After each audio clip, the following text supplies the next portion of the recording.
1948 ஆண்டு பிப்ரவரி மாதம் 4ஆம் திகதி இன்று போல் ஒரு நாளில் பிரித்தானியாவின் ஆதிக்கத்தின் கீழ் இருந்த இலங்கை சுதந்திர காற்றை சுவாசித்தது. தனித்துவமான வரலாற்றை கொண்ட இலங்கையை தமது ஆதிக்கத்தின் கீழ் கொண்டுவர பல்வேறு இராச்சியங்கள் பல தடவைகள் முயற்சிகளை மேற்கொண்டன. ஆரம்பத்தில் போர்த்துகேயர்களும் மற்றுமொரு தடவை ஒல்லாந்தரும் எமது நாட்டை அடிமைப்படுத்த முயற்சி செய்தனர்.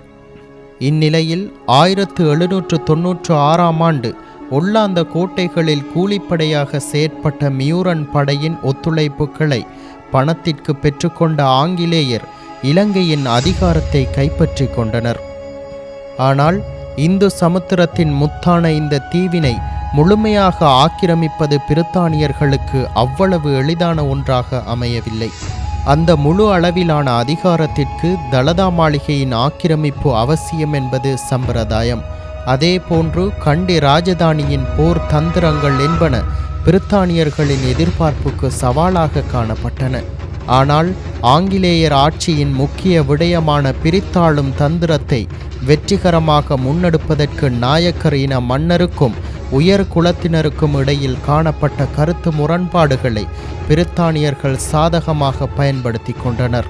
1815ஆம் ஆண்டு மார்ச் மாதம் 2ஆம் திகதி எஹலபொல மகா நிலைமையின் ஒத்துழைப்பை மிகவும் தந்திரமாக தம்வசப்படுத்தி கொண்ட ஆங்கிலேயர்கள் கண்டி ராஜதானியை கைப்பற்றி ஒப்பந்தத்தினூடாக நாட்டின் உரிமையை பெற்றுக்கொண்டனர்.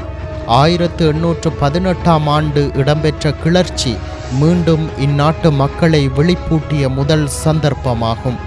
1848ஆம் ஆண்டு கொங்காலேகொட பண்டா வீரபூரன் அப்பு தலைமையில் மாத்தளை கிளர்ச்சி எனும் இரண்டாவது சுதந்திர தின போராட்டமாக முன்னெடுக்கப்பட்ட போதும் அதனையும் ஆங்கிலேயர்கள் தந்திரமாக முறியடித்தனர்.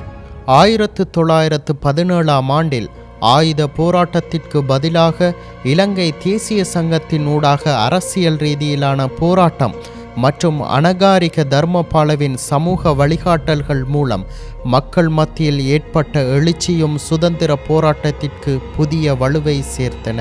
இந்த அரசியல் சுதந்திர போராட்டத்திற்கு தலைமைத்துவம் வழங்கிய DS சேனநாயக்க உள்ளிட்ட சிங்கள தலைவர்களுடன் இணைந்து பொன்னம்பலம் ராமநாதன், TP ஜாயா உள்ளிட்ட தமிழ் முஸ்லிம் தலைவர்களும் சுதந்திர போராட்டத்திற்கு உறுதுணையாக இருந்தனர்.